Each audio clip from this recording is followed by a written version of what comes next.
Hola, ¿qué tal? Buenas noches y bienvenidos al programa de esta noche de jueves, en el que mantenemos nuestra estructura habitual de programa con entrevista personal y después el tiempo para el debate, para el análisis y para la tertulia. Bueno, pues comenzaremos hablando, dentro de nuestra entrevista personal, de los cuidados que requieren los animales, los de compañía y otro tipo de animales, en lo referido a la vista, sí, porque también la vista de los animales es objeto de cuidado y además muy tremendamente importante. Después, en nuestra mesa de debate, de análisis y de tertulia, bueno, pues hablaremos de los temas que están siendo noticia hoy, como es, por ejemplo, la dimisión de la directora de la Guardia Civil, la moción de censura que todavía colea y también, dentro de esas derivadas de la propia moción, bueno, pues qué futuro le aguarda a la formación política de Podemos y también cómo se recomponen las relaciones entre Partido Popular y Vox, sobre todo después de que la presidenta madrileña Isabel Díaz Ayuso haya dicho hasta aquí hemos llegado en nuestra vida en común y ahora cada cual por su lado. Esto es Una noche más cabecera y comenzamos.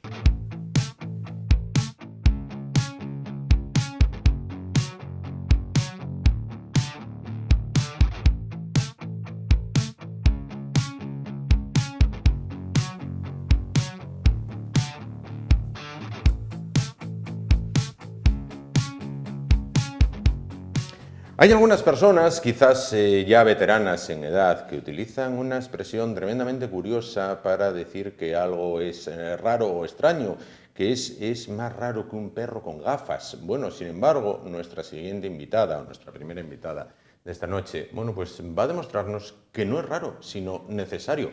Y no solo en los perros, sino en muchos animales, ya sean de compañía o no de compañía. Bueno, pues nuestra invitada, como digo, es Mónica del Cueto. Ella es directora de Vet Visión en Oviedo, que está en la avenida del Cristo de las Cadenas número 23. ¿Qué tal? Buenas noches. Hola, buenas noches. Encantado de que esté con nosotros. Gracias. Decía yo que hay personas que dicen, qué cosa más rara que un perro con gafas. No es tan inusual en este tiempo, ¿no? Pues no, la verdad es que no. Que la veterinaria ha avanzado en los últimos años muchísimo, los cuidados de nuestros animales ha avanzado mucho y nosotros ya muchas veces prescribimos, sobre todo a los perros, pero también incluso a los caballos, por ejemplo, el uso de gafas. O sea que ya no es tan raro No es tan ver extraño. por la calle a un perro con gafas. Ahí está, hay que ir actualizando esos dichos que hubo de siempre. Bueno, ¿qué ventajas ofrece acudir a un profesional de oftalmología veterinaria? Porque a priori, bueno, puedes pensar, oftalmología veterinaria, ¿cómo? Pues la verdad es que, como comentaba antes, la veterinaria ha avanzado muchísimo en los últimos años y dentro de la veterinaria las especialidades. Ha habido un gran avance de las especialidades en la veterinaria. Ya hay veterinarios que son dentistas, hay veterinarios que se dedican a ecografía, a diagnóstico por imagen, a traumatología. Y la oftalmología es otra especialidad que ha sido un boom en los últimos años porque la verdad es que es una pena que tu animal que pierda la vista pues con 1 año o 2 años y además ahora pues lo podemos solucionar esos problemas y creo que es importante para el animal y para su cuidador también. Claro. ¿En qué momento decidió Mónica del Cueto que su especialidad iba a ser la oftalmología de los animales? Pues la verdad es que siempre me resultó bastante curioso el tema de los ojos, cómo son los ojos, cómo funcionan los ojos, y poco a poco pues te vas metiendo, vas viendo en tu profesión diaria, del día a día, pues te encuentras con problemas oculares y entonces empiezas a investigar y qué se podría hacer y por qué viene esto, y te vas metiendo cada vez más hasta que ya te decides, dices, mira, pues solo me quiero dedicar a esto, quiero emplear todo mi tiempo, todos mis conocimientos a mejorar la visión en nuestros animales. Y eso me llevó a dedicarme solo y exclusivamente a la oftalmología. Claro, claro, se tiende cada vez más, nos decía, a la especialización, ya sea bueno, pues de dientes, en este caso de la vista. Esto les convierte en un centro de referencia, porque Sí. no es tan común. No, claro. no, ahora mismo pues somos el centro que llevamos más de 15 años dedicándonos solo a la oftalmología y somos un referente ya no solo en Asturias, sino en la zona norte de España. viene gente pues, de las provincias limítrofes y nos desplazamos también a las provincias limítrofes, a Cantabria, a León, y tenemos 2 centros aquí en Asturias, uno en Oviedo y tenemos también en Gijón. En Gijón, en este caso. Bueno, cuando estamos hablando de este tema, claro, el paralelismo sin duda existe, ¿no? Y hay mucha gente que se puede preguntar, ¿qué puntos en común tiene la oftalmología de los animales con la de los humanos? ¿Hay muchas coincidencias, pocas? No sé. Pues la verdad es que sí. La verdad es que al final somos todos iguales, somos todos animales y el ojo es prácticamente muy similar, las patologías, los tratamientos son muy semejantes a los de humana. Hay diferencias anatómicas, por supuesto, pero lo que son enfermedades y tratamientos y aparataje, prácticamente usamos, en veterinario estamos usando lo que se usa en oftalmología humana. Sí, el equipamiento es el mismo. Claro. Hay algunos aparatos que son adaptados sobre todo a la anatomía de los animales. Los animales tienen una nariz grande y hay aparatos que hay que adaptarlos, pero la base es la de humana. Al final es todo igual, las cirugías, todo. Claro. Y dentro de las patologías, por ejemplo, en humanos es común que haya enfermedades que son hereditarias. ¿En los animales también? También. Por desgracia, para los pobres animales que los padecen también. Y es un tema muy importante, sobre todo cuando querramos hacernos con un animal, si podemos, sobre todo si se va a adquirir un animal a un criador o un animal de una determinada raza, preguntar antes al veterinario qué patologías hereditarias puede tener esa raza. Porque ya tenemos la terapia genética, o sea, lo que es la genética en veterinaria ha avanzado mucho también y ya podemos determinar genéticamente si ese animal es portador de genes que producen ciertas enfermedades o no. Claro. Entonces, si vamos a adquirir un animal a un criador, pues se le puede exigir si tienen hechas pruebas genéticas para esas enfermedades o no antes de adquirir al animal. Yo creo que eso es muy importante que la gente lo conozca, porque hay muchas veces que se desconoce ese tema. Entonces yo me voy a adquirir pues, tal perro de tal raza, oye, pues mira que puedes pedir al criador si los padres de ese animal que vas a coger, ese cachorrito, son libres en esta enfermedad, en esta y en esta. Y es una prueba muy sencilla que se hace con una muestra de sangre o de saliva, se manda a un laboratorio y te hacen un test genético de si esos animales son portadores o no. Y en el tema de la vista sí que es una pena que tengas tu perrito o tu gato o tu animal de compañía y que a los 3 o 4 años se nos quede ciego con un problema genético. Claro. Entonces eso se puede prevenir, la gente tiene que estar informada de que eso se puede exigir a los lugares donde vayas a adquirir ese animal y preguntar siempre al veterinario de cabecera. Claro, mira, no lo sabía. Vamos a ver, pero por ejemplo, imaginémonos, ¿no? Y los que tienen niños en edad escolar, esto lo saben bien, tienen que someterse a unas revisiones periódicas, a ver si el chiquillo hay que ponerle gafas o no, bueno, pues llegas allí, la A, la B, tal. ¿Cómo detectar que el animal empieza a ver mal? A ver, pues normalmente siempre es el dueño el que empieza a ver cosas raras. Sí. Rápido te vienen a consulta, oye, pues parece que ahora no me encuentra bien la pelota que le lanzo. O parece que por la noche como que no quiere salir de casa a pasear. Son pequeñas cosas que yo siempre digo que hay que escuchar a los dueños. Claro. Porque tú a lo mejor ves un animal y dices, va, pues yo lo veo tan normal. Pero si escuchas a los dueños y te dicen, no, pues es que la pelota, pues es que... Y luego los exploras a los animales y te das cuenta que el dueño tenía razón. Sí. Cosas muy sutiles de comportamiento, sobre todo, el dueño se da cuenta y luego realmente era verdad que el animal tenía un problema visual. Claro. Pero los dueños, normalmente el dueño es el que primero lo detecta. Luego hay veces que también con las revisiones anuales, por eso es tan importante también llevar al veterinario de cabecera, que es fundamental. Una vez al año mínimo, sobre todo en animales jóvenes, en animales mayores 2 veces al año por lo menos, a una revisión general. Normalmente el veterinario de cabecera es el que examina al perro en general, le mira los ojos, le mira las patas, le ausculta el corazón y si detecta algún problema, lo ideal es que lo remita al especialista en cuestión. En este caso, pues muchas veces en animales ya mayores que empiezan a ver aparecer opacidades en los ojos, pues nos lo remiten y vemos si son cataratas o si tienen otro tipo de problemas. Claro. Pero lo principal es que ante cualquier cambio de comportamiento, sobre todo en la vista, que acudan a su veterinario de cabecera y luego allí ya nos lo remiten si ven que realmente puede haber un problema de visión.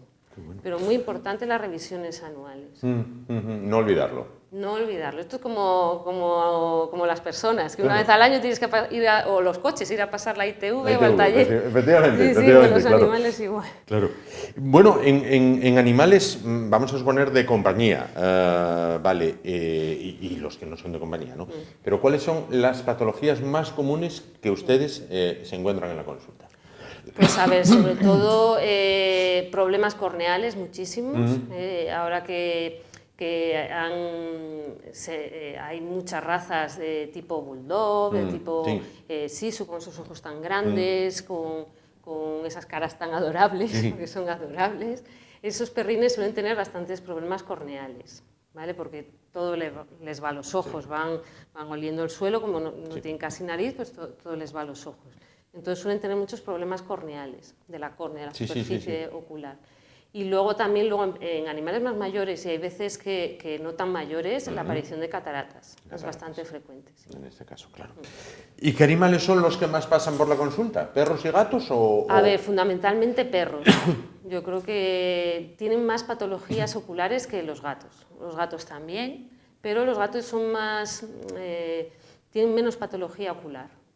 Por la especie que es, sufren menos a nivel de ojos que los perros. Sí. Son más resistentes. Sí, sufren menos de cataratas. A lo mejor por 50 o 60 perros que operas de cataratas, operas un gato. O sea, la frecuencia de patologías oculares en gatos es mucho menor. Y por ejemplo en perros, por ser el más común, ¿cuántos perros al mes pueden pasar por consulta? Uf, muchos. ¿Muchos? Sí. Qué bueno. Sí, no sé, pues... Es que la verdad es que no los tengo contados, pero hay días que tenemos 20 o 30 consultas. Madre mía, sí. Madre mía. Bueno, está bien, así sabemos que están cuidados en este caso, ¿no? Sí, la verdad es que la gente cada vez, bueno, están con nosotros 24 horas al día. Y nos volcamos. Ellos lo dan todo por nosotros y dependen todo de nosotros. Si le ves mal, no le puedes dejar mal. Entonces... Bueno, hay que cuidarlos, que para eso los tenemos. ¿Y qué cuidados son los que hay que, no sé si hay que mantener algún cuidado? Me decía ahora, ¿no? Bueno, los perros, claro, van siempre oliendo lo que hay por el suelo, van a muy poca distancia, muchos de ellos, los pequeñitos sobre todo, del suelo y prácticamente les va a los ojos todo. ¿Qué cuidados hay que tener en casa, a diario, no sé, a diario? A ver, yo siempre digo a la gente que a diario procuren echarle lágrimas artificiales, ¿vale? Porque esto nos obliga... sobre todo cuando salgamos a la calle, es una lagrimina artificial, cuando volvamos de la calle otra lágrima artificial. Los perros van a muy poca distancia del suelo, aunque sean grandes, van mucho más bajo que nosotros, entonces todo les va a los ojos, el polvo, el humo de los tubos de escape, todo les va a los ojos. Entonces yo recomiendo siempre echar una lágrima artificial al salir a la calle, al dar el paseo, y otra al volver del paseo.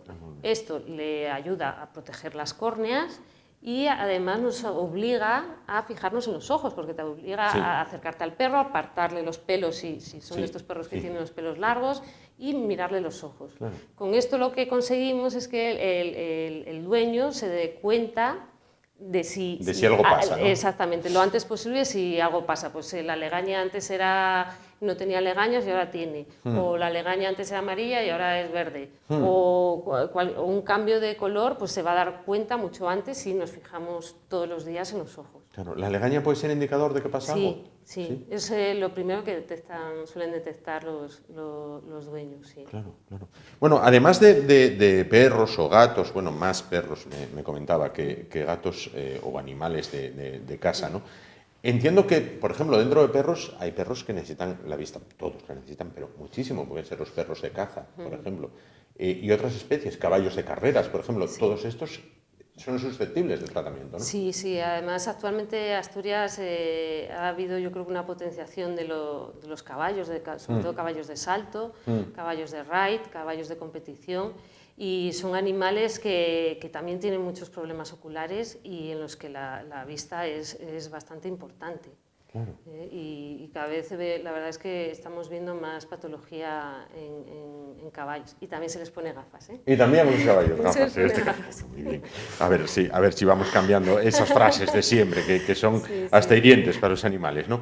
Y cuando se opera a un animal, pongamos el ejemplo más común, el del perro, que me decía, ¿cómo es el posoperatorio de un animal? Porque en una persona, pues no es lo mismo, ¿no? Bueno, oye, ahora tienes que tener reposo, cuidado, ¿vale? ¿Cómo haces con un animal? A ver, pues lo primero tenemos que enseñar al dueño, Sí, lo primero, sí. fundamental. Los perrines, como no les podemos decir que no se rasquen ni se toquen, Claro. pues les ponemos un collar isabelino, que lo llamamos, que es una campana así de Sí, plástico, sí. que habréis visto por Sí, ahí sí. algún perrín con ello. Eso lo que hace es evitar que el perro se dé con la pata, ¿vale? y nos toque el ojo. Claro. Es un poco aparatoso, es bastante incómodo para el perro y sobre todo para el dueño, pero lo tienen que llevar, el collar isabelino. Y luego, fundamental también en cirugías oculares, pues que no den saltos, es decir, que no, si lo subimos a la cama hay que subirlo y hay que bajarlo, si lo subimos al sofá lo tenemos que subir nosotros y bajar nosotros, porque ese salto puede tropezar y siempre van a caer con el ojo operado, siempre. Sí. O sea, la ley de Murphy siempre funciona. Luego también evitar jugar con pelotas, porque tiramos la pelota y siempre va a ir al ojo del perro también. Y luego los juguetes estos que tienen una cuerda con una pelota al final, esos también los prohibimos. Claro. Porque normalmente cogen la cuerda, hacen así y la pelota va al ojo. Y al ojo, todo es susceptible. Entonces, evitar esas cosas. Luego no podemos evitar que el perro se sacuda, no podemos evitar, bueno, cosas que a lo mejor den un pequeño salto, pero bueno, sobre todo lo de procurar no jugar mucho con la pelota y subirle y bajarle del sofá. Claro. Eso es fundamental, que lo subamos y lo bajemos nosotros. ¿Son posoperatorios largos? A ver, depende, pero sí, estamos hablando que una cirugía de cataratas, a ver, lo más delicado es la primera semana, los primeros 15 días, luego ya nos relajamos, ya le podemos quitar el collar isabelino, pero lo que es un posoperatorio de cataratas, entre un mes y medio, con tranquilidad. Ya te digo, los primeros 15 días sí que son más restrictivos, luego ya a medida que va poco a poco todo mejor y volviendo todo a su sitio, pues ya vamos dejándoles hacer cosas, pero un mes y medio tienen que estar tranquilines. Sí. Claro. ¿Y el grado de éxito o recuperación es como en las personas? Quiero decir, por ejemplo, antes la persona que tenía cataratas y acababan ciego. Afortunadamente, bueno, la medicina fue evolucionando y ahora es perfectamente curable. ¿En los animales también? En los animales también. Usamos la misma técnica y el mismo equipamiento que en humana, o sea, lo mismo, exactamente igual. Y estamos hablando de una tasa de éxito de un 85-90%. Muy alta. Sí, muy alta. Además, las cataratas que solemos operar en perros normalmente, por lo general, son más avanzadas que las que se operan en humano, porque hasta que no vemos los ojos blancos no nos los traen. Pero por eso el éxito a lo mejor es un pelín más bajo en esas cataratas que son muy avanzadas, pero más o menos estamos por el mismo porcentaje. Claro, entiendo que para el animal tiene que ser maravilloso para recuperar la vista. Pues sí, porque es que hay veces que es una pasada, despiertan de la anestesia, porque eso sí que en veterinaria tenemos que hacer una anestesia general, porque el paciente no es colaborador. Pero despiertan de la cirugía y la mayoría ya, cuando les pones a caminar y venga el dueño que les está esperando, es que se ponen contentísimos. Claro. Sí, es increíble. Qué bueno. Vamos a incidir un poquito en esto que me explicaba del aparataje. Vamos a ver, el aparataje, bueno, en todas o en casi todas las ramas de la medicina es complicado, es costoso y además hay que estar a la vanguardia. Quiero decir, entiendo que cada X tiempo salga algo nuevo. Sí. Y pasa entonces como con los humanos, tienes que renovarte o no. Sí, renovarte o morir. O morir, en este caso, claro. Efectivamente, además es que en la oftalmología cada año salen aparatos más modernos, con equipamientos mucho mejores y en veterinaria estamos pues siguiendo el mismo ritmo que en humana.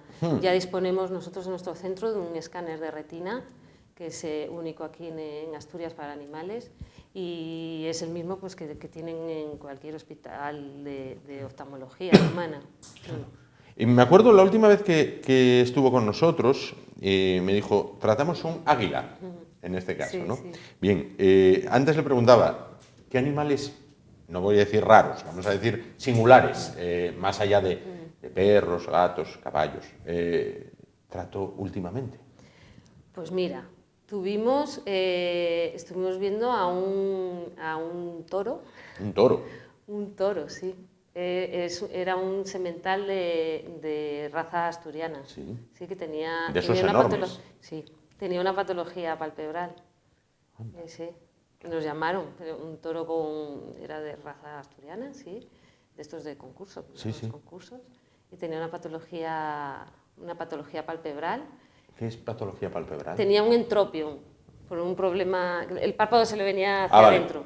Correcto. Entonces le hicimos como a la Presley les pusimos ácido hialurónico. ¡Qué bueno! Sí, sí. Tal cual. Está fantástico. Y fantástico. Y por ejemplo, en aves.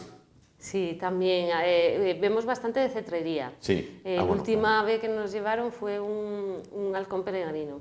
Claro. Sí, claro. que había tenido, porque las aves sobre todo tienen problemas, sobre todo aquí en Asturias, que somos una zona muy boscosa, Sí. muy frondosa, con traumatismos oculares. Claro. Con ramas, con cosas así. Sí.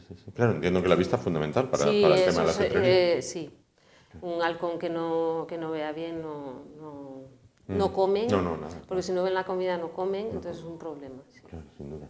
¿Y algún reto que tenga pendiente que diga, oye, pues mira, hablé con un compañero que trató esto, me gustaría tratarlo?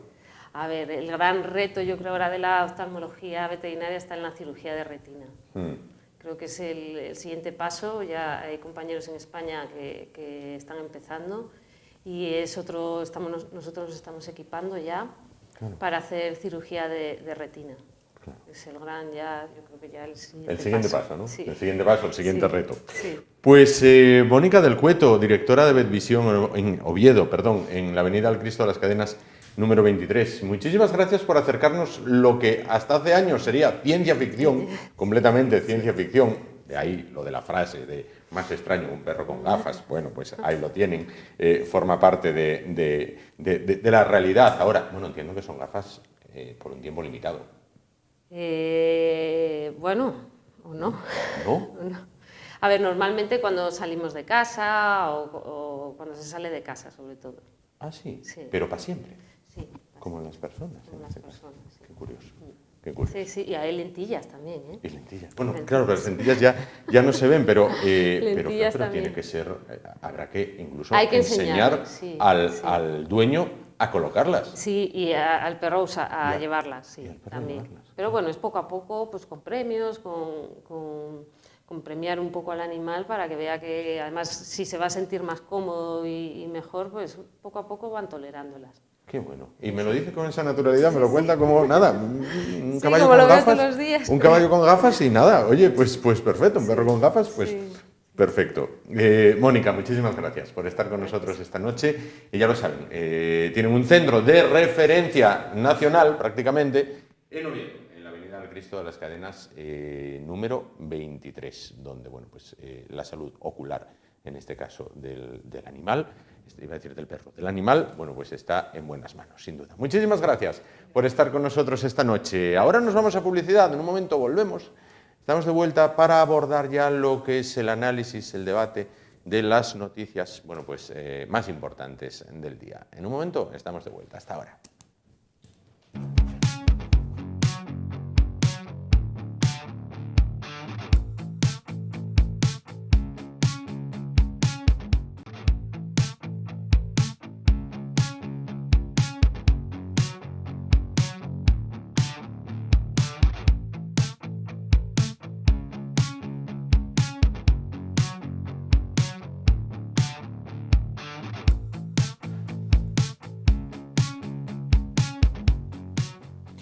Bueno, pues arrancamos ya lo que es el tiempo de debate, de análisis y de tertulia. 3 temas a priori sobre la mesa que están siendo noticia durante toda la jornada. 3 invitados, 3 contertulios para debatir acerca de los mismos. Paso primero a presentarles a las personas, después a los temas. Comenzamos por este lado, Antonio Arias, economista. ¿Qué tal? Buenas noches, Juan. Buenas noches. Encantado que esté con nosotros. Por el otro lado, José Antonio Sáenz de Santamaría, geólogo. ¿Qué tal? Buenas noches. Buenas noches, Juan. Y junto a él, Felipe Díaz de Miranda, arquitecto. ¿Qué tal? Buenas noches. Hola, ¿qué tal? Buenas noches. Bueno, pues 3 temas, como les decíamos a priori, más allá de lo que es pues ese accidente que tenía lugar en la tarde de ayer en el horno alto de Arcelor en Avilés, y que afortunadamente no se registraron pérdidas humanas y cuantiosas y materiales todavía cuantificándose. Bueno, los 3 temas que nos ocupan hoy es la dimisión de la directora de la Guardia Civil, parece que arrastrada por lo que podría ser un posible delito o imputación, investigación de su marido y también de unos cuñados. Los casos en España tienen un ámbito familiar. Después hablaremos de la moción de censura que finalizaba ayer, de la cual ya hablamos ayer un poquito, pero todavía colea. Y unido a la moción de censura, y es el tercer tema, pues las derivadas de la misma. Por una parte, ¿qué va a pasar con la extrema izquierda? En este caso, Podemos se va a ver suplantada por Suma. Y por otra parte, la noticia se producía este mismo mediodía. Isabel Díaz Ayuso, la presidenta de la Comunidad de Madrid del Partido Popular, ha dicho que ha finalizado su matrimonio con Vox y que a partir de este momento, que cada cual por su lado. Díaz Ayuso dice que no hay con quién tratar, en una palabra. Obedece al calendario electoral, ¿a qué obedece? Tiene que ver con la moción de censura. Nuestros invitados darán su opinión. Vamos a comenzar por la dimisión de la directora de la Guardia Civil. Yo no sé si por cercanía, José Antonio, voy a comenzar pidiendo su opinión.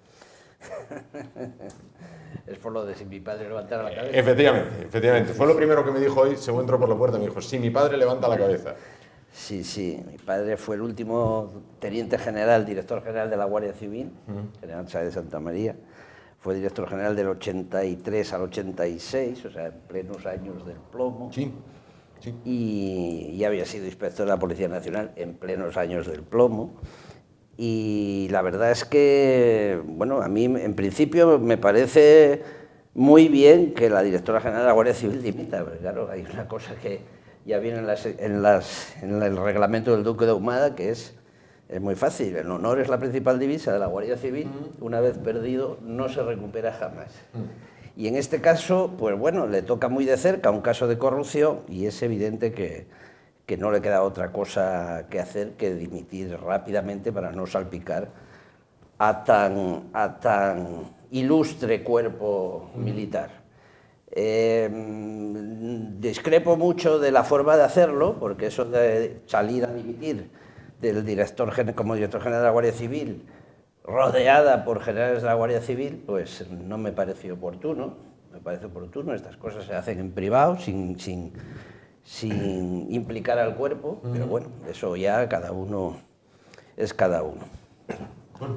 Yo tristemente discrepo contigo. Yo creo que a partir de la época de tu padre, lógicamente lo que ha habido es una degradación total y absoluta de estos cargos públicos en los cuales antes había estos son personas que no tienen nada que ver con la Guardia Civil. Primero, hay un cuerpo en el cual has dicho todo eso que has dicho, el honor, la divisa, la lealtad, toda esa historia funciona dentro del cuerpo. Pero lo que le están poniendo a dedo para dirigirlo, tenemos que ver Roldán, tenemos que ver los casos de Roldán, tenemos que ver lo de ahora mismo. Roldán fue el siguiente a mi padre. Sí, por eso te estoy diciendo, fíjate tú qué ejemplo que lo has nombrado. No. Es terrible. Entonces yo creo que hay una política muy clara de destrucción de todo esto, de destrucción de todos estos cuerpos que tenían desde una manera de ascender hasta una manera de méritos en los cuales se les han ido sustituyendo todo eso que era mérito, eficiencia, todo esto por una dedocracia en la cual asciende quien te da la gana, Pero no solamente ocurre en la Guardia Civil, ocurre en el cuerpo diplomático con los embajadores, ocurre en casi todos los lugares estos, en los cuales el político de turno mete a sus amigos de turno para hacer lo que le corresponda de turno. Entonces, en este caso, a mí me parece, bueno, pues consecuencia vergonzosa de todo esto que estamos viviendo, que un personaje político ocupe un determinado cargo y que se vea manchado con lo que se ha visto manchado. Se ha visto manchado ni más ni menos con el mayor escándalo de corrupción que ha habido en este país, que son los ERES.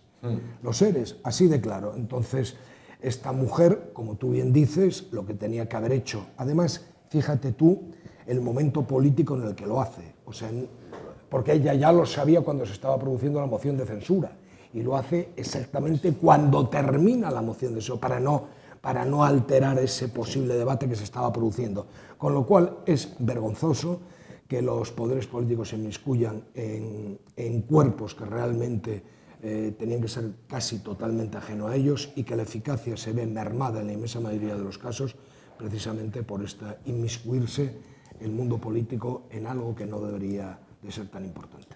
Antonio. Sí, habéis mencionado dos temas esenciales, ¿no? de gran calado. Por una parte, hasta dónde llega el estándar de ética, y hasta dónde llega la profesionalidad del nombramiento, en el nombramiento de los altos cargos, ¿no? Hay un gran debate, no solo en España, en el resto del mundo. Ya veis que el propio presidente de Estados Unidos mercadea con la embajada. Nadie cuestiona que nombra embajador de España, de Estados Unidos en España, a la persona que aportó a su campaña, y nadie lo cuestiona, ¿no? O sea, hay un nivel, y nadie se plantea que sean profesionales de la carrera diplomática. Pero es verdad que este debate no se ha tenido en España bien. O sea, se acepta pacíficamente que el nivel profesional empieza en el subdirector general, y que hasta el director general pues se puede, bueno, pues el gobierno llegar, no tanto a nivel sanitario, por ejemplo, nadie cuestionaba que en determinados cargos, ministros, secretario de Estado, no tuviesen nada que ver con el mundo de la sanidad pública, o en el ejército, o en este caso en el Ministerio del Interior, ¿no? Yo creo que el nivel de subdirector general, como decimos, está perfectamente consolidado. Ahora, quizás habría que ser un poco más cuidadoso en el nombramiento de los directores generales vinculados, tal. Bueno, en este caso era una Guardia Civil, una general, la que estaba al frente. Pero bueno, su sustitución por una persona que no tiene nada que ver con este mundo, más que con... Bueno, pues está cuestionada, ¿no? También es cierto, bueno, pues que lo que prima hoy en día es la relación con el resto de los ministerios, la coordinación. ¿Qué hace un director general en una mañana? Pues seguramente atender a los periodistas, coordinar reuniones con sus subdirectores. Al final debe de saber la esencia de el material en el que se trabaja. Pues quizás no. Igual es mejor que se tenga empatía, que sea capacidad de liderar, y de los departamentos que son tan habituales, por ejemplo, en el mundo militar, o de que se llevan fatal, y conseguir que trabajen juntos, ¿no? Por ejemplo, que este es otro clásico. Bueno, esto por una parte, ¿no? Y luego por la otra, bueno, pues el estándar era cuestión de tiempo, efectivamente, como habéis avanzado, que esto se produjera. Y bueno, no queda otro remedio más que dimitir, ¿no? Porque cada vez la sociedad es mucho más exigente. ¿Cómo ha cambiado el mundo, sobre todo España, en los últimos 20 años? Y que se nos ha puesto a todos la piel muy fina. O sea, aquí, ¿se puede aguantar? Sí, pero el coste electoral es altísimo, ¿no? Y quizás dentro de una semana nadie se acuerde de lo que pasó y queda el tema enterrado, ya no consigues primeras... O sea, quitarse de medio tiene un efecto balsámico indudable, ¿no?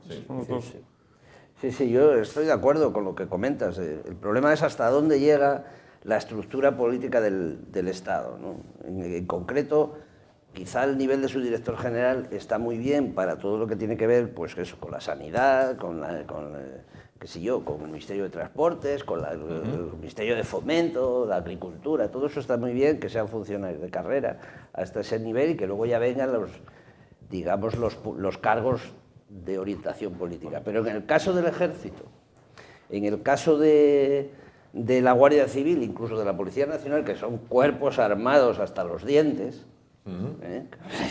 pues lo lógico es que su director general sea un militar de carrera, incluso un general de la Guardia Civil o un militar de carrera.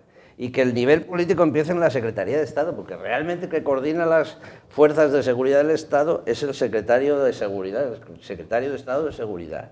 Y entonces, llegar a este nivel de descenso, digamos, que claro, esta señora, que yo sepa, antes de ser directora general de la Guardia Civil, la conocían en su casa. La conocían en su casa y poco más, y no mucho. Y era un cargo político de segunda, que no sé qué era exactamente, no lo recuerdo, pero vamos, no era nadie, digamos, de temple o de fuste para dirigir un cuerpo de 80.000 uniformados, armados y con distintos tipos de temas en la cabeza. Y a mí me parece que descender a ese nivel, desde el punto de vista de la organización política, en la Guardia Civil, digo de la Guardia Civil, digo la Policía Nacional, digo el Ejército de Tierra o el Ejército del Aire, o el CNI, por ejemplo, que siempre estuvo mandado por un teniente general, hasta últimamente, pues bueno, eso para mí es excesivo, desde luego. Lo que estoy es totalmente de acuerdo con vosotros, que hay determinados niveles a partir de los cuales tienes que tener un conocimiento de lo que estás haciendo. A mí me encargan director de un hospital y no sé ni los nombres de todas las especialidades de medicina, con lo cual lo tengo muy jorobado para coordinar y para dirigir un hospital general. Entonces yo creo que en el Ejército pues pasa exactamente igual como en todos los ejemplos que podríamos poner. Y hay un nivel que es el político, que sí, que es el que tiene que conseguir a nivel de Estado esa relación de presupuestos, estar incluido, negociar, politiquear. Pero hay otra cosa que es el ejercicio del desarrollo de tu labor. Y aquí hay una labor importantísima que estamos menoscabando, que es el papel de un director general. El papel de un director general tiene que hacer muchas cosas, y muchas cosas dentro de los diversos cuerpos, de los diversos cuarteles, de todo lo que tiene que hacer. Y se está menospreciando precisamente esa labor con gente que le estamos diciendo que da igual que sea cualquiera, da exactamente igual. Y eso no puede ser así. Oye, uno de los clásicos, de los debates clásicos que hay en este tema, en relación también con la Guardia Civil, es la imagen que se tiene de la época de Luis Roldán, donde quizás la época más corrupta de una institución como la Guardia Civil, pero la de los mayores éxitos contra el terrorismo, ¿no? Esto es lo que hace a veces dudar, incluso se estudia en el mundo académico del fraude y la corrupción, como diciendo, bueno, esto es una contradicción donde el equilibrio pues a veces se sorprende, ¿no? Se puede compaginar estas dos, y me gustaría también sobre tu opinión al respecto. ¿O es un clásico que no es verdad? Discrepo profundamente. Es decir, además, como lo viví en persona, pues lo puedo contar. La época de mayor éxito de España contra el terrorismo etarra no fue la época de Luis Roldán. En la época de Luis Roldán, en el año 91, 92, fue cuando, ni siquiera estaba yo creo ya, fue cuando se detuvo a la cúpula de ETA en Vidar. Pero el gran desmantelamiento de ETA, cuando ETA empezó a sufrir, digamos, fue a partir del año 80. En el año 80 hubo 98 muertos. Fue el año de la mayor cantidad de muertos en las calles españolas, especialmente en el País Vasco, fue el año 80. En aquel año hubo aquel famoso atentado de Ispaster, en el que murieron seis terroristas y 4 guardias, en el cual Suárez nombra un delegado especial del gobierno en el País Vasco, que era mi señor padre. Y durante ese año se luchó a brazo partido con una ETA que quería pasar a un grado siguiente, que era un enfrentamiento militar, ya no era un enfrentamiento terrorista, de yo mato y me retiro, no, ya querían ir a un enfrentamiento militar. Ese año de los 98 muertos fue el año en que empezó la caída de ETA. Eso sí, luego duró muchos años, hubo mucho trabajo que hacer, se crearon las unidades especiales, el GAR y todas estas cosas, y se consiguió controlar. Pero en época de Roldán ya venía todo rodado, ya en el año 87, 88 ya venía rodado. Hubo muchos muertos, pero ya no fueron como, no hay más que ver la gráfica. Hay una gráfica famosa de los muertos anuales, y la gráfica tiene 2 picos así, uno es el del año 80 y otro es a principios del 2000, una cosa así, cuando volvieron otra vez a intentarlo. Pero sí, por otro lado estoy de acuerdo perfectamente. Hay una cosa además que no decimos, pero que es muy importante, es la disciplina. La disciplina. En un cuerpo militar armado hasta los dientes, Sí, sí. lo que tiene que haber es disciplina militar. Y la disciplina militar, un civil no la sabe imponer. Es un problema básico que tenemos los civiles, que no somos impositores de disciplina en ningún caso, en el sentido que estamos hablando. Entonces, los militares, sean militares profesionales, sean guardias civiles, necesitan mandos militares que les impongan la obediencia y la disciplina. Y esto es así. No nos gustará porque somos civiles, pero es así. Ahora que cuentas Pero esto no vamos a volver a verlo. Y aquí estamos hablando de chorizos puros y duros. Sí, sí, o sí, sea, sí, no sí. estamos hablando, no estamos poniendo en tela de juicio la eficacia de un cuerpo. No, de para la Guardia nada, Civil, solo faltaba. ni No, lo que faltaba, ni lo más mínimo. no, O sea, por además, todo lo estamos hablando de un cuerpo, entonces como bien estamos decía hablando José de Antonio, corrupción por encima. en la concesión de obras ajenas totalmente. Claro. Estamos hablando del marido de una personaje que desvía 1.300.000 euros en blanqueo de dinero. Entonces estamos hablando de otra cosa totalmente distinta. No mezclemos. Y lo malo es que interesadamente la extrema izquierda muchas veces intenta mezclar en este barullo todo. Y hay dos temas totalmente distintos que hay que dejar claro. Lo que es el cuerpo en sí mismo y lo que no es el cuerpo. Que realmente lo que podemos decir hoy, en la mayoría de los casos, está empezando a pudrir. Bueno, Ahí al respecto, el control que hay, bueno, de toda la vida hubo respecto a la vida y a la honestidad y a la apariencia de probidad de los miembros de la Guardia Civil ha sido siempre también otro clásico, ¿no? Yo he presenciado personalmente tomando café con el director de una central de un banco en Oviedo, preguntarle un alto mando, oye, ¿hay alguno de mis empleados guardias que tenga alguna deuda o algo así? O tú ves algo, me tienes que comunicar, acuérdate de que tienes que avisarme. O sea, es decir, que hasta la vida personal del que vivía por encima de sus posibilidades o no pagaba o tal, o era moroso al banco. ¿Qué me vas a contar, Antonio? Que yo conservo el informe que el Ejército de Tierra hizo de mi madre para casarse con mi padre. Bueno, otro clásico, es verdad.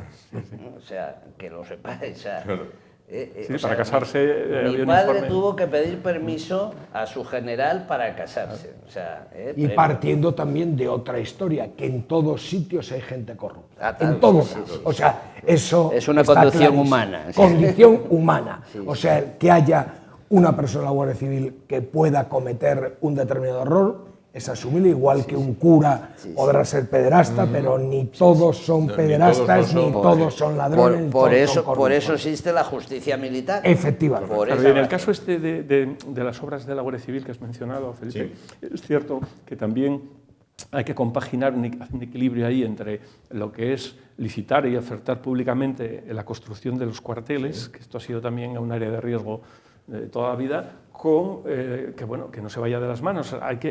No se puede permitir o no se debe de facilitar que un contratista pueda tener acceso a determinados planos, etcétera, junto con una oferta que sea depurada y tal. Y esto siempre volvemos otra vez a lo mismo que se utilizó y bueno, el cuartel de la Guardia Civil de Oviedo estuvo años sin recibirse oficialmente, tardó por lo menos 10 o 12 que yo recuerde, porque el acta de recepción, aquí tenemos un arquitecto y sabe lo importante que es el acta de recepción, a partir del cual los vicios ocultos, las responsabilidades, porque no se firmaba.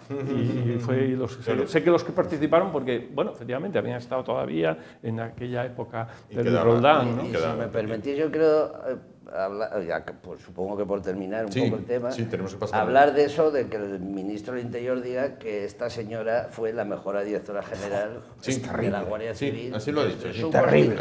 Bueno, vamos a ver. Terrible. Vamos a ver. Es que aquí ha habido, bueno, empezando por el Duque de Ahumada, que fue el que la creó, hasta, por no hablar de mi señor padre, el general Ambulu Topete, que le tocó el golpe de Estado de Tejero. Y un montón de militares anteriormente que ejercieron su profesión y su mando con honor y con respeto y con eficacia. Es decir, que ahora venga el señor Balasca a decir que la Guardia Civil empezó cuando esta señora llegó general, pues me vais a perdonar, pero como que no. Y sin propaganda ninguna. Han personas que han ejercido, que han pasado desapercibidos y cuya eficacia precisamente en estos cargos es ese. O sea, decir, el pasar totalmente porque eres un desapercibido funcionario del Estado, eficazmente. ya está, Y ya está.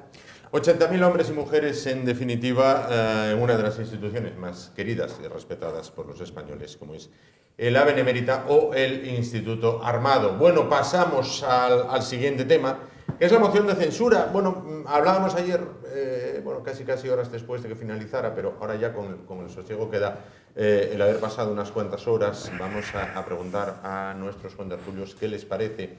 Una moción de censura atípica, distinta a las que habíamos visto con anterioridad en el Congreso de los Diputados, no solo por el ponente, que no es político en este caso, sino porque mediáticamente ya se sabía el contenido, incluso mediáticamente, y esto es una opinión personal, estaba sentenciada de antemano. Es como si todos se hubieran puesto de acuerdo en decir esto no va a valer para nada, con lo cual, vamos a lanzar esa idea. ¿Consideran que es así, que no ha servido absolutamente para nada, como opina el 99% de los medios de comunicación? ¿Consideran que ha servido? ¿Consideran a quién ha servido? Si ha servido. Hoy hay un estudio que dice que el más beneficiado ha sido el Partido Socialista, seguido de Sumar, seguido del PP, y finaliza con Vox, al cual dice que no le ha servido prácticamente para nada. Bueno, ¿qué les ha parecido la moción de censura en cuanto a su forma, desarrollo y consecuencias? Hemos redescubierto la aritmética, porque antes se suponía que si uno ganaba, otro perdía, pero ahora resulta que todos ganan. Bueno, en política siempre ganan todos, ¿eh? La noche, sobre todo tienes que ver en las elecciones, todo el mundo ha ganado, aunque sea en el portal de tu casa. En la noche electoral ganan todos. En el portal de tu casa te han votado más que en el barrio, y ya has ganado. Efectivamente, ¿no? Pero bueno, voy a comenzar, en este caso, no sé, por Antonio, por ejemplo. Antonio. Yo sí creo que el gran beneficiado, la gran beneficiada en este caso ha sido todo lo que representa ese mundo, lo que se llaman ahora el yolandismo, Sumar, etcétera, etcétera. Ha tenido una gran proyección. Esto no deja de tener todo que ver con la economía de la atención. Son puestas en escena para ganar protagonismo. Yo creo que el mayor protagonismo o la novedad ha sido de la vicepresidenta segunda. Hay un sector también que veíamos con cierta condescendencia y cariño a Tamames, y también nos ha servido un poco para recordar. Yo vi a Tamames en el año 76 en el patio de la Facultad actual de Geología, entonces Biología y Geología, y ver aquello, ¿no? Aquella pseudo-clandestinidad, porque ya en el año 76 ya había una cierta tolerancia, porque si no, no hubiera sido posible aquello, ¿no? Efectivamente, y luego las carreras típicas de, casi, no iba a decir que fuese un juego, pero sí que formaba parte ya de una cierta... Y volver a verlo ahora otra vez es un poco una despedida para todos los que somos de esa generación, que fuimos estudiantes en aquella época. Ha sido bonito, ¿no?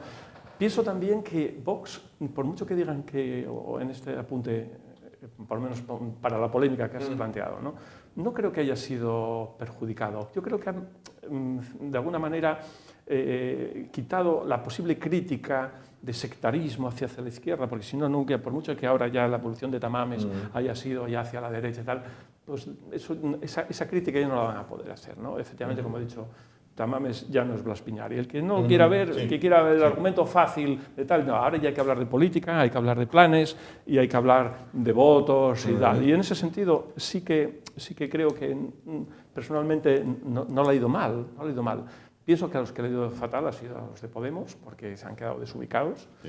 Y claro, en ese momento hay una lucha enorme ahí por un sector. Claro, y termino con esto, no quiero extenderme mucho. Pienso que el PSOE quiere coger los votos del centro. Sí. Llega un pacto no escrito con el mundo de la izquierda, de Yolanda, Sumar, etcétera, para que los coja ella. Intentando tener un interlocutor más adecuado que el de Podemos, que es más complicado, ¿no? Porque a veces, pues eso genera a veces que puedes ganar una vez, pero a la siguiente ya la pierdes porque...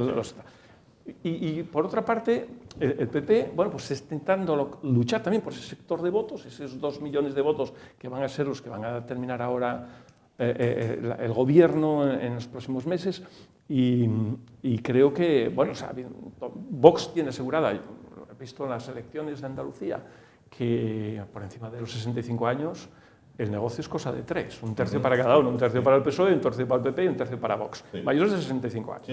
Entonces, eso eso hay que ganarlo todos los días, ¿no? Y aunque luego, viste que en Andalucía eso no sirvió para que ganase Vox. Pero subió votos. Subió votos, pero al Y final, en el último momento, reconociendo Diputados. sus votantes, reconocían que podían ser de Vox, pero que prefirieron evitar el guirigay de los...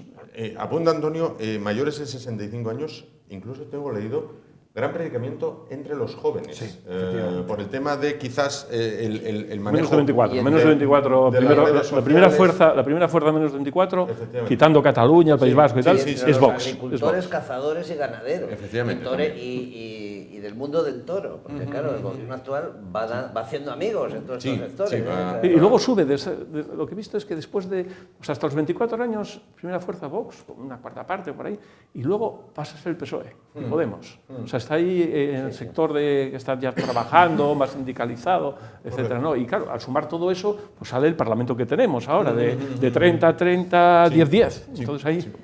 Antonio Felipe. Yo personalmente, a ver, es que a mí todo esto que está pasando, la democracia que tenemos, la calidad democrática, me resulta manifiestamente mejorable. De hecho, la democracia es una cuestión de fondo, evidentemente, pero también es una cuestión de formas, que son muy importantes. Una de las cosas que se aprende cuando uno se hace mayor, que las formas son muy importantes para todo. Y en el caso que nos ocupa, en España, la Constitución dice que las mociones de censura son constructivas. Es decir, tú buscas unos votos entre los partidos de la Cámara para cambiar un gobierno que se supone que lo está haciendo mal. Y eso implica que tienes un candidato que presenta un plan de gobierno alternativo al que hay. Entonces se discute, se vota y si sale bien, pues se cambia el gobierno. Pero aquí esto es pues una especie de... Perdón por la palabra, es una especie de teatrillo, ¿no? De teatrillo que se montan los políticos porque yo quiero sacarte a ti las vergüenzas y contarte no sé qué, y hago esto y patatín y patatán. Pero no hay programa de gobierno, no hubo. El señor Tamames lo único que hizo fue decir que él iba a convocar unas elecciones generales, no hay ningún programa de gobierno. Y para de contar. Entonces sí, a mí como Antonio me apetecía ver al señor Tamames, que era joven cuando yo era niño o estudiante universitario, volver a verlo. No me decepcionó mucho porque es una persona intelectualmente muy válida, pero hasta ahí puedo leer. Es decir, luego viene el Gabriel Rufián y le insulta, a Pachi López y le insulta, a no sé quién y le insulta más, el Joan Baldoví, no sé qué narices le dijo. Bueno, un desastre. Y Yolanda Díaz, la super Yolanda esta, que es un bluff, Yolanda Díaz riñó a todo el mundo, felicitó a todos los miembros de su gobierno y le dio clases de Constitución a don Ramón Tamames. Y le dice, oye, pero vamos a ver, una señora que nació ayer le está dando clases a un señor que estaba en el Partido Comunista cuando se hizo la Constitución. Es un esperpento, yo no puedo entender otra palabra, es un esperpento. Y Yo creo muy claro que yo estoy en contra de la mayoría de las opiniones. Yo creo que sí ha servido a Vox y mucho. Lo primero, ha habido un mantra, o 4 mantras, que es lo que los medios de comunicación tratan de mentalizar a una sociedad. Paradójicamente todos. Todos, paradójicamente todos. Casi todos están subvencionados en una gran medida y dirigidos, y bueno, no dejan de ser empresas que responden a determinados patrones. Lo primero era muy claro, que no servía para nada. Había que transmitir a la sociedad que no servía para nada. La moción 2, había que transmitir que Tamames era un individuo casi senil. Tercero, que el gran beneficio iba a ser el PSOE. Y cuarto, el gran perjudicado iba a ser el PP. Eso era el discurso oficial. Sí. Vamos a ver. Lo primero, que no sirve para nada. Pues mire, ha servido para mucho. Ha servido para poner a cada partido político en su sitio. Yo creo que cada partido político tiene que ser consciente de la esfera en la cual desarrolla su actividad. Tú estás en el gobierno o estás en la oposición. Y entonces yo achaco hoy a la oposición el no ejercer realmente de oposición con todos los medios que tiene a su alcance. Cuando se acaba de aprobar la ley del sí o el sí, cuando se acaba de rebajar lo de los delitos que solo son si no llevas el dinero para casa, ese es el momento en el cual el PP tenía que haber pegado un puñetazo en la mesa y haber encabezado, señores, hasta aquí hemos llegado, ante un gobierno que nos está llevando a donde nos está llevando, y tenemos que plantear el recurso constitucional que tienes y democrático parlamentario, que es una moción de censura, y sumarlo ante la inhibición del PP, es Vox. Entonces Vox, pues inteligentemente, lo primero busca un momento de protagonismo, no cabe duda, y busca un personaje, porque ya lo encabezó Abascal en una ocasión, y le dieron por arriba y por abajo, le dio hasta el PP. Entonces buscan un personaje mediático que yo creo que simplemente solamente podía estar superado por otro personaje, que era Alfonso Guerra. O sea, es decir, buscar a un personaje tipo a Ramón Tamames descoloca a todo el mundo. Bien. Un personaje que, bueno, que sabemos lo que quería, a 89 años, demostró, lo primero, ¿para qué sirvió? Pues yo creo que en el Parlamento ha cambiado totalmente el tono habitual que se venía discutiendo. A pesar de todo, ha pegado un nivelazo, ha subido, se debate lo que no se debatió hasta ahora, se dijo lo que no se dijo hasta ahora, y en unos términos de una calma, un sosiego y una paz que hacía muchísimo tiempo no estábamos viviendo y que debía de ser el tono habitual en el cual Tamames demostró eso, demostró para lo que estaba. Sánchez, le salió un grano muy duro, que es el de Yolanda, que bueno, el protagonismo, y además, si os dais cuenta, copó el minuto del telediario de las 3, en directo, que eso no pasa desapercibido. Entonces, bueno, es un golpe muy duro a destruir Podemos. Yo, Sánchez, veo que es un tipo inteligente y no sé lo que persigue con el Sumar, pero el Sumar lo mismo dentro de 4 días tenemos a Yolanda incorporada al Partido Socialista con alguna unión rara de estas. Es decir, y se ha cargado a Podemos, se lo ha cargado totalmente, ha dejado de existir y el protagonismo lo tiene ella. Y bueno, pues está en Sumar. Otros ya desde hace mucho tiempo integramos y derivamos y hacemos, ellos todavía están en Sumar. Pero bueno, y luego dices, riéndome un poco, con todo el símil y con todo el respeto, yo creo que Yolanda ha hecho un discurso político de ella y se ha posicionado en donde le ha dejado, no lo olvidemos, el presidente del gobierno. Ahí hay una vinculación más fuerte, ha nombrado a todos los ministros, los ha elogiado uno por uno, y es un discurso de programa político de ella. Y luego el PP, bueno, pues el PP ha sido como el mono al que le han dado desde todos lados. El pobre no ha tenido el valor y el coraje para encabezar esto y ha salido con la excepción del mejor modo que ha podido, y yo sinceramente creo que beneficiado protagonismo de Vox, perjudicado gravemente Podemos, y el PSOE, bueno, pues ha hecho su juego. Yo de todas maneras, estando de acuerdo contigo en el tema de Yolanda, a mí me da la impresión de que lo que pretende el Partido Socialista es agrupar, sumar con Yolanda todo lo que está a su izquierda. Pero a mí me da la impresión de que va a ser muy difícil que Podemos y Sumar se sumen, por decirlo así. No creo que Podemos, Pablo Iglesias, Irene Montero y todos sus muchachos quieran disolverse en esa plataforma. Hay mucha gente en la plataforma que no estaría de acuerdo en que Podemos estuviera, digamos, con una representación propia, empezando por Íñigo Errejón, por Unidas. Ada Colau. Todo eso es un maregamum, que decía un facultativo mío, es un maregamum difícil de controlar. Ya sabes que toda la ultraizquierda, si por algo se divide, tú metes 2 comunistas en una sala y te vas a tomar café y cuando vuelves hay 3 partidos. O sea que esto va a ser muy difícil y me temo que es una jugada de riesgo, puesto si al final las elecciones generales va a Sumar por un lado y Podemos por otro, lo que va a pasar es que van a tener la mitad de diputados que hubieran tenido muy bien calculados. juntos. Yo creo que está muy bien calculado, como decías tú, decía Felipe, efectivamente. Yo creo que la Moncloa, por no decir el presidente del gobierno, ha calculado, ha jugado bien sus piezas y tiene claro el escenario, ¿no? Entonces, la única posibilidad que tiene de gobernar en las siguientes elecciones es tener un interlocutor que no le reste votos en su confluencia, porque claro, el problema del Frankenstein es que bueno, pero no solamente por la izquierda, repito otra vez lo que pasó en Andalucía, votantes de Vox acabaron votando al PP para evitar los pactos, ¿no?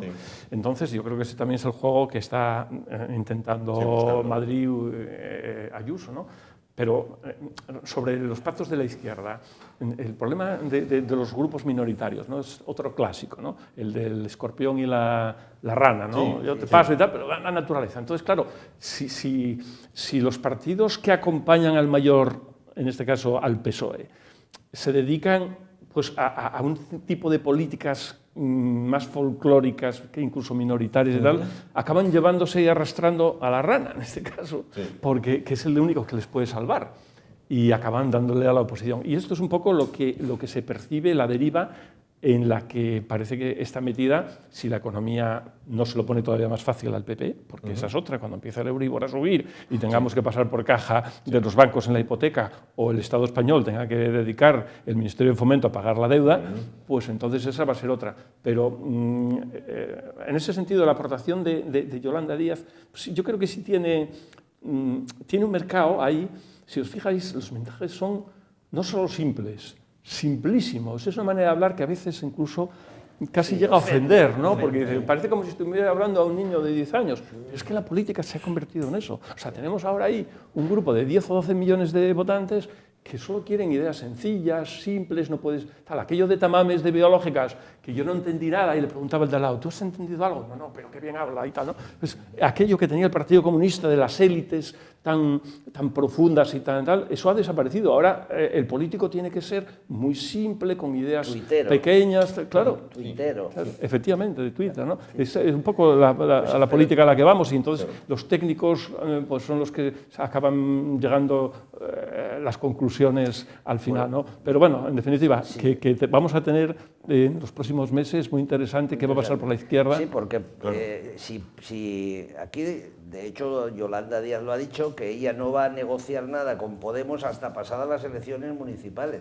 porque espera el gran fracaso de Podemos en los municipios y en las autonomías. Y si eso se da, ahí sí ya quedan desarbolados, y entonces va a ser una desbandada personal, porque hay mucha gente que vive de esto, habrá una desbandada personal hacia la plataforma hasta Sumar. Si Podemos medio aguanta, ahí entonces tienen un problema, porque no van a ir con Yolanda Díaz a Sumar y a hacer una plataforma única. Sí, pero en la vida municipal, la vida municipal o autonómica, yo creo que los problemas son más concretos. Sí, pero... Y bueno, ahí sí que hay margen. La izquierda tiene los movimientos vecinales, esa cercanía que no tiene... Pero ten en cuenta que lo triste de todo esto es la pose, que es lo que estamos haciendo. Ahora lo mismo lo de hoy de Ayuso. Sí. Entonces, hablaremos posteriormente. Tenemos un mal sistema electoral.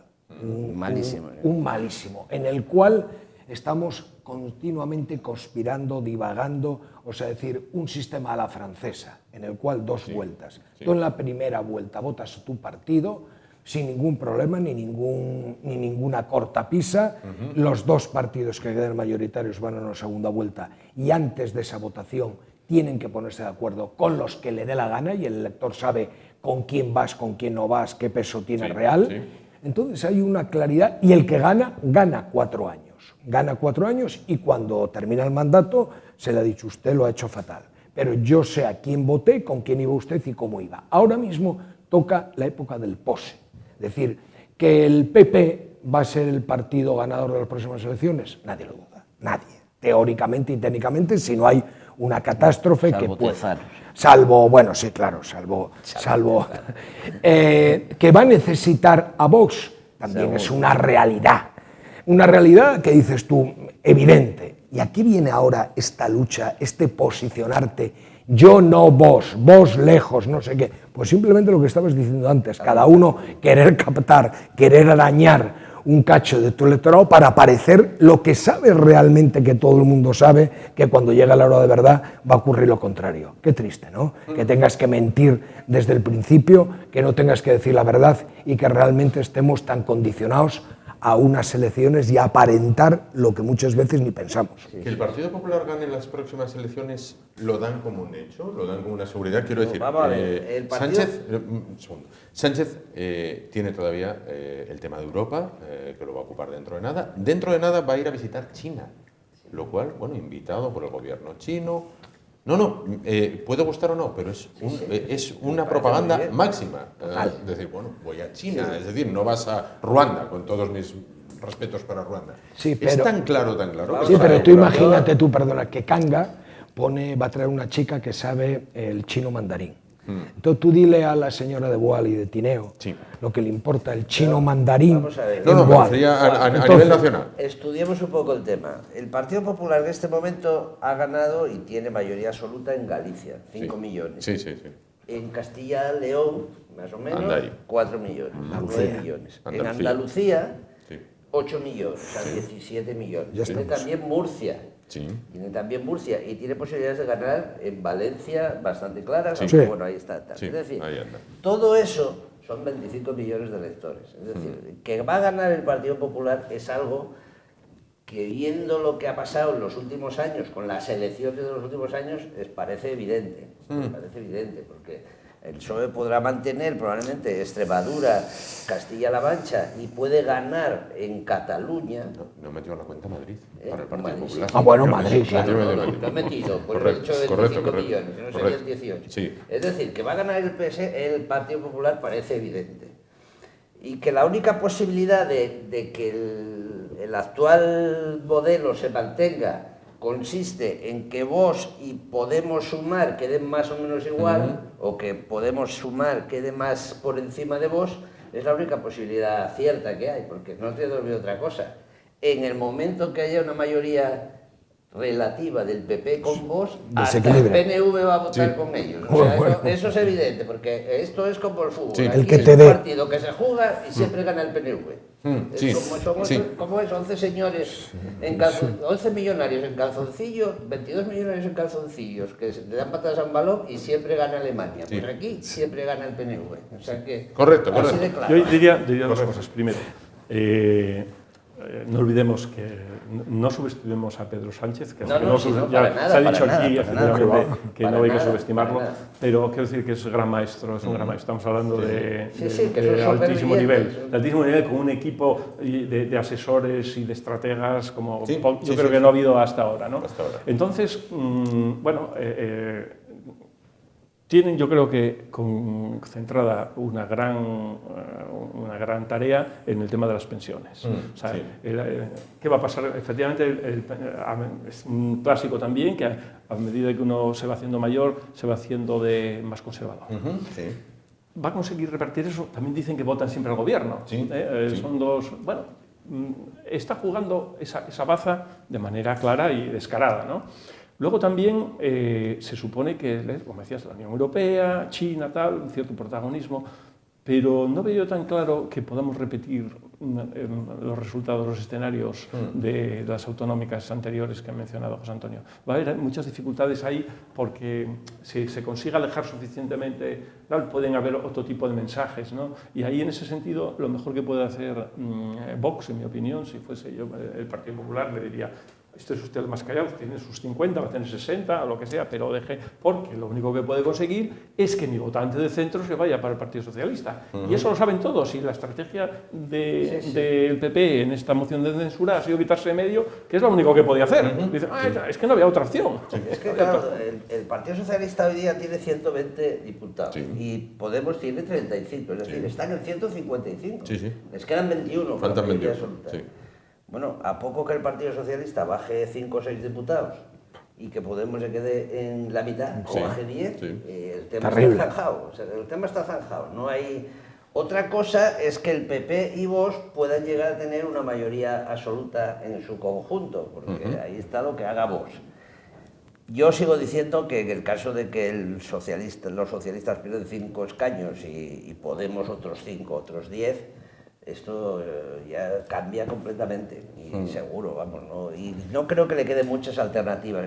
Es verdad lo que tú dices, que el gobierno está aguantando por los pensionistas, afortunadamente, nos ha subido la pensión el 8,5, lo cual no está nada mal, pero también voy a ir en contra de lo que dices, porque no los entiendo que la mayor parte de los jubilados, que son gente lista, porque ahora ya no el jubilado que está hecho un enfermo, ese ya es raro. Hay gente jubilada que piensa muy bien, y entonces hará lo que tiene que hacer y piensa otra cosa importante, que es la pensión sube, pero la cesta de la compra diaria ha subido el 15%. Continúa subiendo. Entonces, está todavía desproporcionado, que el individuo cuando ve que le falta dinero y le continúa faltando dinero y ve que la economía... O tiene a sus hijos en mal estado. Sí, sí, y tiene que ayudar. Dos temas, que nos quedan 15 minutos, dos temas. Por una parte, Díaz Ayuso, voz autorizada, fuerte y poderosa en el Partido Popular, ha puesto fin a su relación con Vox en la Comunidad de Madrid. Dice, hasta aquí hemos llegado y a partir de ahora cada uno caminará por el sendero que le marque, bueno, pues, sus convicciones. Vida en común finalizada.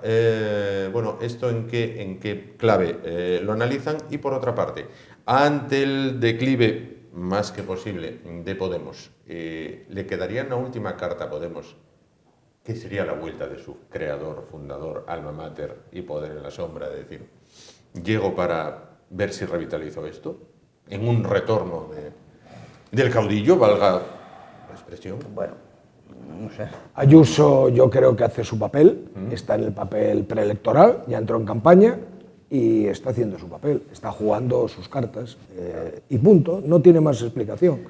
O sea, su papel, está ejerciendo lo que tiene que hacer, de líder, Madrid y reina ella sola y quiere continuar reinando y entonces se desmarca diciendo y transmitiendo a su electorado que yo sola puedo ser la reina. Así de claro. Y luego, Podemos, bueno, pudimos, unidos, toda esa historia, yo creo realmente que es triste ver este panorama de estos políticos. Pasó con la UCD en su día, esa amalgama con AP, incluso con AP al principio, uniendo aquella amalgama de partidos políticos tan raros, tan extraños, con totalmente dispares ideológicamente, incluso aunque estaba en una derecha, en este caso está en una izquierda. Sí. Yo creo que realmente le ha reventado en el momento que las cosas van bien, todos callan. Pero ¿Descarta completamente la vuelta de...? Sí, yo creo que sí, porque el macho alfa está totalmente desprestigiado, o sea, está muerto. Todo su discurso, su mensaje, su casta, todo ese discurso que tenía se ha venido abajo. E incluso luego tiene el gran enemigo interno, que es el mundo de la mujer. El mundo de la mujer, o sea, es decir, él la gran oposición. Bueno, pero ahí se maneja, ¿eh? No, se maneja, cuidado, Sí, Felipe, pero esos votos van a ir para el Partido Socialista, no, eso el arregladón... O para Yolanda, o para Izquierda Unida, o para... yo no lo veo tan claro. Mira aquí Oviedo mismo, pues ha surgido Mario Llamazares, ha surgido... Bueno, sí, porque los de Podemos, Unidos, Somos, no sé cuánto, eso se destroza. Pero bueno, la candidatura del PSOE tampoco es mala. Bueno, se pueden repartir bastante bien. Pero en el caso de Madrid, Juan, Madrid tiene a su favor algo que tiene una economía potentísima. O sea, realmente es inalcanzable. Motor, le saca tanta ventaja, en este caso a Barcelona o a Cataluña en general, la comunidad autónoma, que ya lo ha adelantado el País Vasco a Cataluña, ¿no? Entonces, sí, contrasta mucho y yo creo que esos indicadores los madrileños los perciben y tenemos Ayuso para rato. O sea, sí, es que además Ayuso, a ver, es que Ayuso no ha hecho nada que no tuviera que hacer. Es decir, Ayuso hace 2 años le sacó más diputados que a toda la izquierda junta. O sea, lo de Vox era para completar la mayoría absoluta, pero vamos, si Vox no votaba, pues, bueno, la única manera de que Ayuso perdiera una ley era que Vox votara con la izquierda. Sí. Cosa que no iba a pasar, obviamente, en una situación normal. Bueno, lleva 2 años gobernando cómodamente porque ella sola tiene más votos, más escaños que Más Madrid y el Partido Socialista, con lo cual está en una situación más o menos ideal. ¿Y ahora qué ha dicho? Bueno, pues que se acabó, vale, muy bien, es que se acabó, pero es que las elecciones son dentro de 1 mes y medio. Qué triste, o sea, que te acabas antes 5 minutos oye, antes. Vamos a dejarlo porque me voy. Espera, bueno, ¿cuándo termina, cuándo deja de ser efectivo? Claro, ya mismo, en abril, 20 días. En abril. O sea, un mes antes, después bueno, pues muy bien, de los 4 años rompo. Desde el punto de vista de la bomba informativa, pues muy bien, pero te dura 3 días, es decir, no hace nada que no estuviera medio previsto y que probablemente le permita seguir así en la siguiente legislatura. ¿Consideran que Núñez Feijóo aplica en su modo de proceder unos actos muy Rajoy de no hagas nada que ya vendrá solo? ¿Era algo que se le achacaba siempre a Rajoy? Ya vendrá. La prueba evidente la tienes donde estaba en la embajada de Suecia, haciéndose el sueco en la censura. Nunca mejor dicho, yo creo que es el ejemplo maravilloso del gallego, ese gallego no sabes si sube o baja. En la escalera te lo encuentres, con el idioma no sabes en Galicia autorizado, no autorizado, tal, es eso, hacerse el sueco de una manera, pero claro, eso tiene un riesgo, que llega a la hora de verdad de enseñar las cartas. Claro, es que hay que decir algo a la gente. Y cuando a la gente le dices, ¿usted la oposición qué hace? Usted ha callado, bueno, pues mire usted, cuando llegue el momento en el cual tengas 130 diputados y vos tengas 52 y digas, necesito 50 para gobernar, tú tienes que poner las cartas encima de la mesa. Y ese será el momento de... Él se limita a ir diciendo que, bueno, cuando llegue yo voy a... Saltando charcos. Voy a quitar la ley del solo sí es sí. Bueno, voy a quitar la ley trans. Ayer hubo un problema con unos policías en Torrelodones que uno ha dicho que es tía. O sea, que no que le deje que la pelota de 3 kilos y no la de 5. Con lo cual, bueno, entonces él va a ir quitando esas cosas, pero lo único que dice, yo voy a quitarla. Bueno, pero ¿cuál es su programa? ¿Qué va a hacer? ¿Qué va a hacer con las pensiones? ¿Vamos a volver a lo del 0,25 que decía? Que es muy complicado. Es que el tema, ¿qué vas a decir? Que no son sostenibles y que quizás en los próximos años falso, el 8,5 tal, entonces yo creo que está silbando. Y es que no puede hacer otra cosa, porque no puede entrar en el fondo del asunto, porque las noticias son muy malas, Juan, son muy malas. Y aquí ya pasó en la época de Aznar, entonces entramos de milagro en el sistema monetario europeo. El otro día... Hay una cosa que quiero desmentir ahora que no nos ve nadie, y es que las pensiones estén en peligro. Lo que está en peligro son las carreteras y los tanques Leopard que tenemos que comprar. Porque el Estado va a tener que seguir pagando pensiones y si la Seguridad Social no tiene dinero bastante, va a tener que hacerlo con cargo al presupuesto general del Estado. Y entonces lo que está en peligro no es las pensiones, es las carreteras nuevas, los tanques Leopard o las subvenciones para el observatorio del paso de las aves rapaces. ¿Sí que tampoco. No? El otro día Vox realiza una jugada donde, bueno, pone a todos frente al espejo y dice, suprimiría el Ministerio de Igualdad y se queda solo en la votación. ¿Quién? Vox. Hace una votación, propone una votación donde suprimiría el Ministerio de Igualdad y se queda solo en esa votación. El Partido Popular dice que no lo suprimiría. Yo, no sé, es que... El problema no es el Ministerio de Igualdad, el problema es el feminismo antipático. Es decir, estas señoras que están ahí metidas practican un feminismo antipático. Yo siempre me he considerado bastante...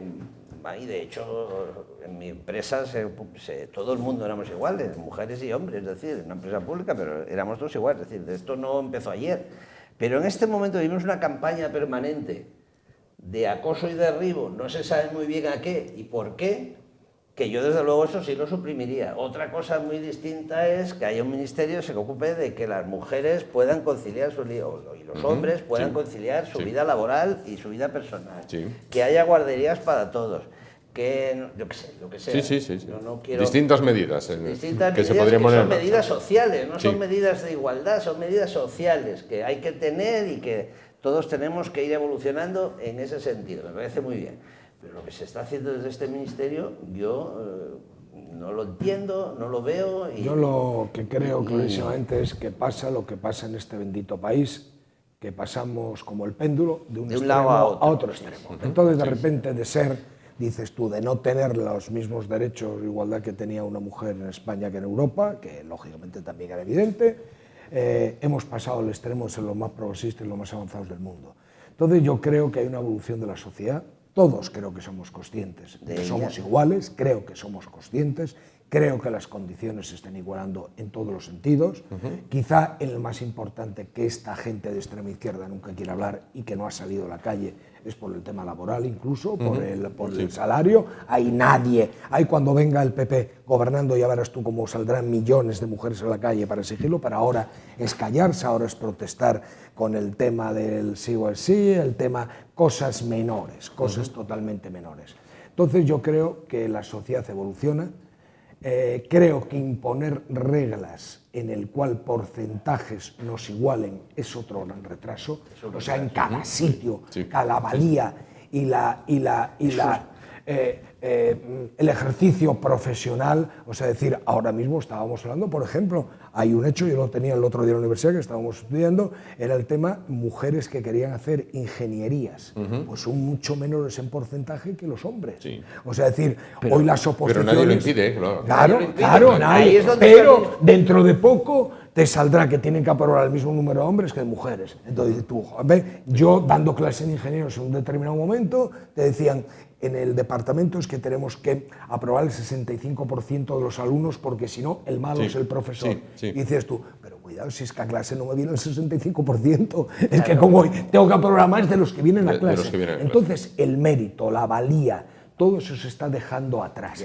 En igualar, pues mire usted, no se puede igualar. O sea, decir, una cosa tan importante como, por ejemplo, puede ser, o tan anecdótica como puede ser el deporte.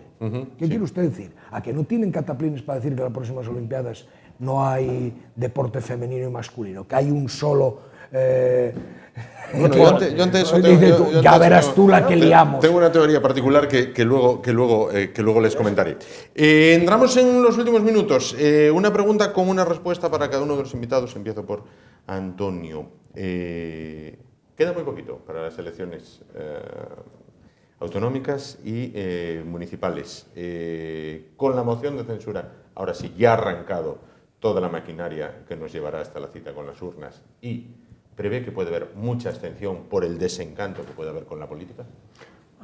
Sí, hay un cierto desencanto, pero es cierto que ha contribuido esta moción de censura con sus impactos mediáticos, ha conseguido colarse en las casas de la gente y yo creo que sí ha sido un revulsivo. Pienso que al menos el inicio de campaña no ha habido otro como este, eso, y yo creo que todos están encantados de que esto sea así. Bueno, en ese sentido sí que han ganado todos, porque todos de alguna manera. Todos. Pero yo preveo una lucha fratricida, vamos, como nunca ha habido estas elecciones, una de las más reñidas, seguro. Sí, sí. Sin duda. Misma pregunta para José Antonio. Sí, yo estoy de acuerdo con lo que decía Antonio, ha sido un inicio, aunque ya llevamos un año de campaña más o menos, porque todo es campaña en este país, pero sí es cierto que ha sido un inicio bueno, ha habido un poco de parlamentarismo clásico en el Congreso de los Diputados, que eso siempre se agradece, y bueno, vamos a ver lo que pasa, pero yo ya te digo, yo vaticino eso, un hundimiento de Podemos que va a dejar al actual gobierno bastante tocadito desde el punto de vista de las elecciones generales de final de año. Yo creo que en ese tono estoy también, decir, yo creo que no ha perjudicado para nada, no aumenta el abstencionismo, ni muchísimo menos. Yo creo que la previsión era de un abstencionismo muchísimo mayor, por precisamente esta tónica que veníamos, y esto ha servido para volver quizá a los mismos niveles que teníamos antes. Y luego, no olvidemos que son escenarios de autonómicas y municipales. Autonómicas y municipales que depende del territorio que estemos hablando, no tiene nada que ver un territorio con otro territorio. O sea, autonómicamente cada autonomía tiene una problemática totalmente distinta, con unas peculiaridades muy singulares y a nivel de ayuntamiento no digamos. Y yo lo que he hecho en falta ahora mismo y es a lo que saco la tarjeta roja a casi todos los partidos del espectro político, es a que nos acordamos los 3 últimos meses del elector. Y que no estamos desde el primer día en la calle, exactamente igual que ahora ves en un periódico, y todos están pisando todos los barrios, todas las asociaciones, diciendo, cada día sale una noticia de qué hago. Mire usted, esto si se hubiese hecho desde el primer día, lo mismo, la percepción del ciudadano que vota es totalmente distinta a esta hipocresía que estamos intentando y que se ve tan descarado que lo que se está es consiguiendo el voto del elector.